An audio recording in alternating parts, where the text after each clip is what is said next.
औज़ुबिल्लाहिमिनश्शैतानिर्रजीम। आज के लेक्चर में हम बैक्टीरिया और आर्किया के दरमियान फ़र्क पढ़ेंगे। What is the difference between bacteria and आर्कियोबैक्टीरिया। Bacteria और आर्कियोबैक्टीरिया में जब हम ये नाम लेते हैं तो हमारे जहन में ये आता है कि ये दोनों बैक्टीरिया होंगे। बैक्टीरिया हम इसको इस बुनियाद पर कहते हैं कि इसके अंदर मेम्ब्रेन बॉन्डेड ऑर्गेनेल्स नहीं होते। फॉर एग्जाम्पल, मिसाल के तौर पर इसके अंदर जो ऑर्गेनेलिज है उसके ऊपर पर्दा नहीं है, मेम्ब्रेन। इस बुनियाद पर हम इसको बैक्टीरिया कहते हैं। एक आर्कियोबैक्टीरिया है और एक बैक्टीरिया है। अच्छा, इसमें बहुत बड़ा फ़र्क है, डिफरेंसेस है जिसको हम पढ़ेंगे।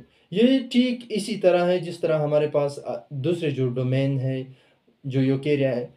फॉर एग्जांपल, जो हमने जो डोमेन बनाए हैं उसमें हमारे पास 3 डोमेन हैं, यू आर्कियोबैक्टीरिया, बैक्टीरिया और यूकेरिया। यूकेरिया के अंदर हमारे पास फिर जो 4 किंगडम है जो यूकेरियोटिक है। For example, kingdom animalia, kingdom fungi, kingdom protista, kingdom Plantae, kingdom animalia, वो हमारे पास आते हैं यूकेरिया में। और ये जो दो है, बैक्टीरिया और आर्कियोबैक्टीरिया, इसके बीच में हम डिफरेंसेस पढ़ेंगे कि इसमें क्या फ़र्क है। इसमें तो हमारे पास दोनों में बैक्टीरिया का नाम होता है, लेकिन ये एक जैसे हैं नहीं। इसमें बहुत सारे डिफरेंसेस है जिसको हम पढ़ेंगे। सबसे पहले हमारे पास डिफरेंस नंबर 1 है हैबिटाट।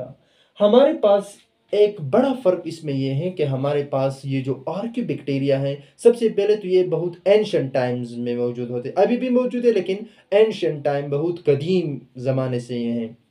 अच्छा, आर्कियोबैक्टीरिया हमारे पास बहुत सीवियर कंडीशन में रहते हैं, जहाँ इन्वायरमेंट बहुत सख्त हो, जैसे साल्टी इन्वायरमेंट हो, जैसे हमारे पास बहुत हॉट इन्वायरमेंट हो, या समंदर में रहते हैं। चूँकि समंदर में बहुत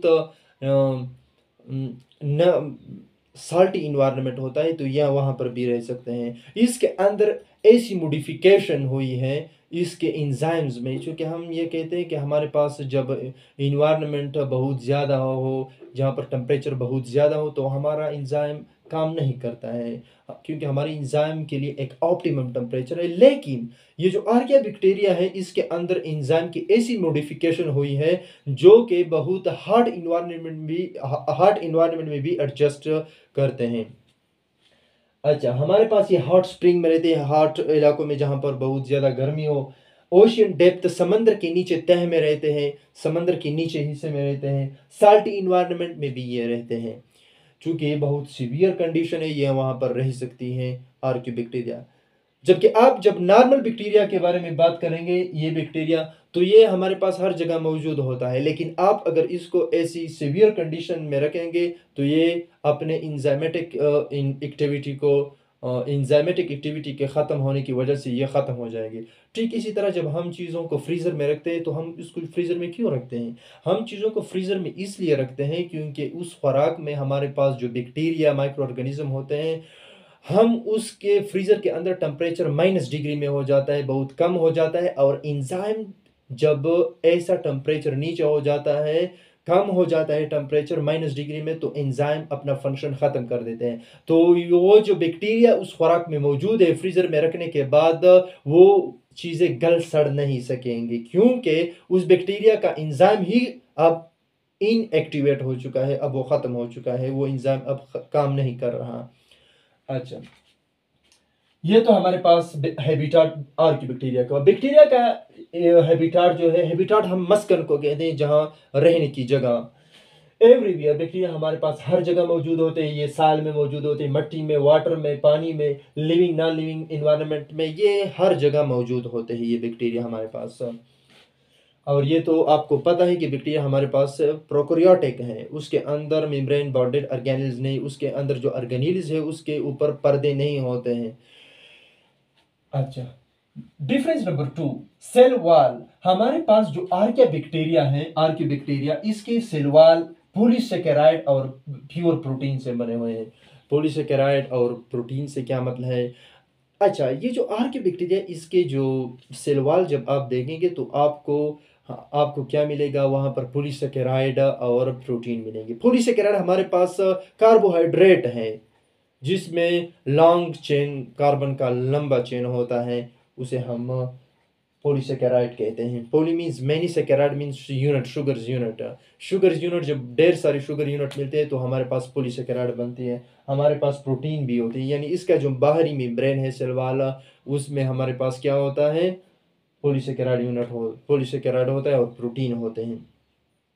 सेल मेम्ब्रेन भी होता है सेल बैक्टीरिया के सेल वॉल में। अच्छा, हमारे पास सेल वॉल इसका किस चीज से बना है? बैक्टीरिया का सेल वॉल हमारे पास peptidoglycan with muramic acid. Peptidoglycan से क्या मतलब?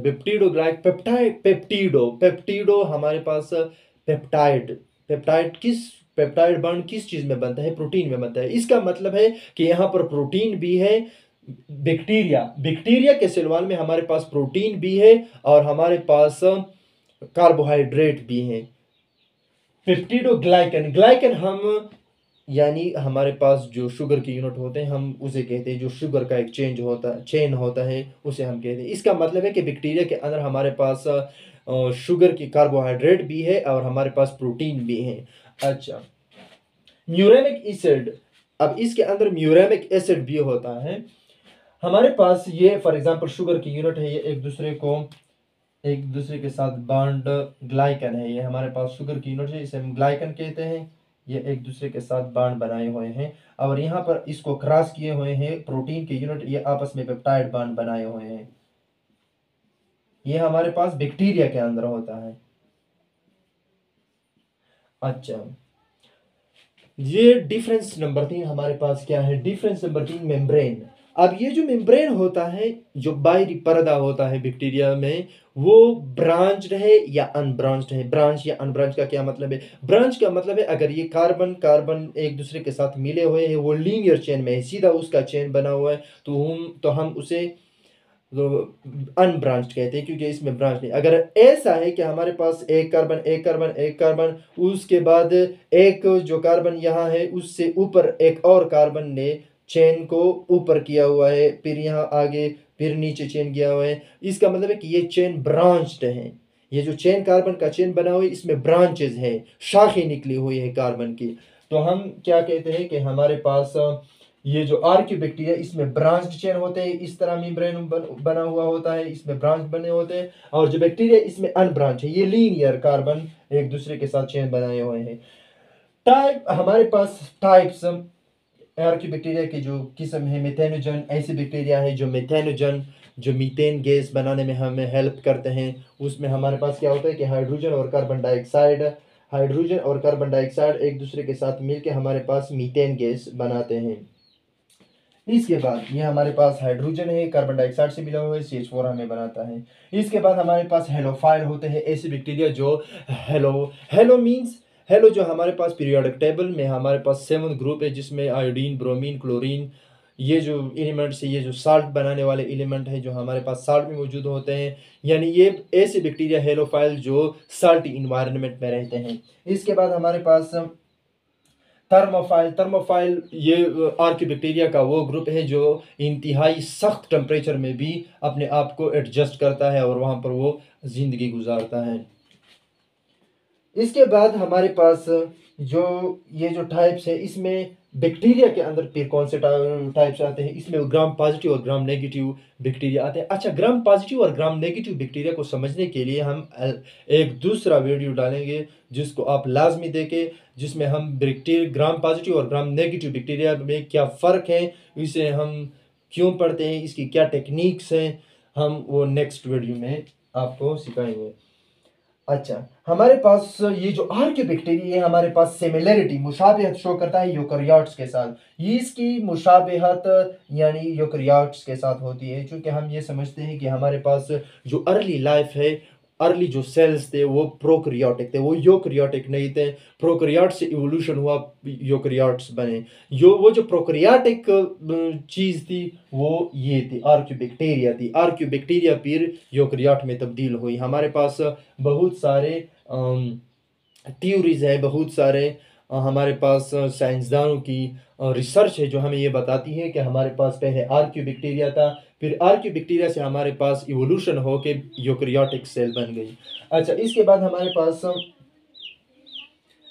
अच्छा, हमारे पास ये नॉन पैथोजेनिक हैं। आर्कियोबैक्टीरिया जो हैं ये नॉन पैथोजेनिक है। नॉन पैथोजेनिक का मतलब है कि ये जितने भी बैक्टीरिया है, आर्कियोबैक्टीरिया के जितने भी ग्रुप है, जितने भी बैक्टीरिया है, वो नॉन पैथोजेनिक है। पैथोजेनिक हम उसे कहते हैं जो डिज़ीज़ काज़ करते हैं। नॉन पैथोजेनिक जो किसी लिविंग ऑर्गेनिज़्म में डिज़ीज़ का सबब नहीं बनते हैं। तो ये हमारे पास नॉन पैथोजेनिक है आर्कियोबैक्टीरिया जो इंसान में डिज़ीज़ नहीं काज़ करते हैं। हमारे पास जो बैक्टीरिया है, ये हमारे पास पैथोजेनिक है, ये हमारे जिस्म के अंदर बीमारियों को काज़ करते हैं। और हमारे पास बहुत सारे ऐसी भी बैक्टीरिया हैं जो हमारे लिए यूज़फुल हैं, हमारे लिए मुफीद हैं। ले इसलिए हमारे पास सारे जो बैक्टीरिया है वो हार्मफुल नहीं है। कुछ बैक्टीरिया ऐसे हैं जो हमारे पास हार्मफुल हैं, हमारे लिए नुकसानदेह हैं। जिस तरह हम नेक्स्ट 12th क्लास के बुक में हम बहुत सारे डिजीज़ को पढ़ेंगे जिसका सब जो बैक्टीरिया से बनती हैं। अच्छा, हेटेरोट्रॉफिक ऑटोट्रॉफिक सबसे पहले हमें ये समझना चाहिए ऑटोट्रॉफिक किसे कहते हैं, हेटेरोट्रॉफिक किसे। ऑटोट्रॉफिक वो जानदार चीज़ें जो अपना खुराक खुद तैयार कर सकती है, जैसे प्लांट्स हुए, प्लांट्स अपना खुराक खुद तैयार कर सकते हैं। कार्बन डाइऑक्साइड, वाटर और सनलाइट की मौजूदगी में, क्लोरोफिल की मौजूदगी में वो अपना खुराक खुद तैयार करते हैं। तो हमारे पास वो ऑटोट्रॉफिक कहलाते हैं। और हेटेरोट्रॉफिक वो जानदार जो अपना खुराक खुद तैयार नहीं कर सकते बल्कि दूसरों चीज़ों से हासिल करते हैं, जैसे हम इंसान हुए, दूसरे जो एनिमल्स हैं जो अपना खुराक खुद तैयार नहीं कर सकते। अब हमारे पास जो आर्कियोबैक्टीरिया है ये हमारे पास क्या है, ये हमारे पास ऑटोट्रॉफिक है। ऑटोट्रॉफिक का मतलब है कि खुराक अपना खुराक खुद तैयार करते हैं।